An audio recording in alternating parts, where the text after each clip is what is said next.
woman.com-এ mother উল্টো দিকে আমরা সেই অভিনয় দেখেছিলাম, তুফার অভিনয় করেছিলেন, এখন সেরকমভাবে আপনাকে পাওয়া যাচ্ছে না কেন? না, অ্যাকচুয়ালি যেটা হচ্ছে লাস্ট 2-3 বছর যে বড় বড় সিনেমাগুলো করেছি সেগুলো এখনো রিলিজ হয়নি। একটা হাওড়া চক্রবর্তীর সিনেমা করেছি, সুইন্ডার ফিল্মসের সিনেমা করেছি, সেগুলো এখনো রিলিজ হয়নি।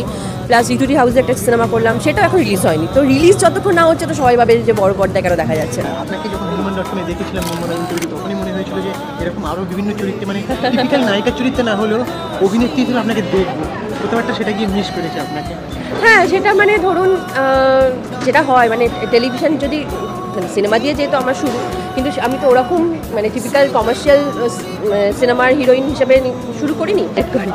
আর এই সিনেমায় কেন দূরে থাকছে, এখানে আপনার চরিত্র কেন দূরে থাকো, মূলত আমাদের খুব ক্লোজ দাদা জয়দীপ মুন্সি, টাবুনদা ডিরেক্টর, আর টাবুনদার ছেলে রিচি, ওর মানে বিগ ব্রেক, ও যেহেতু খুব বড় বড় দুটো সিনেমা করেছে, তো সেই জায়গা থেকে ওর কাম ব্যাক আর কি। আর আমি চেষ্টা করব যে আমি যে চরিত্রটা করব তার জন্য নিজেকে সেরকমভাবে প্রিপেয়ার করার, কারণ এখন শুটিং আমাদের দেরি আছে।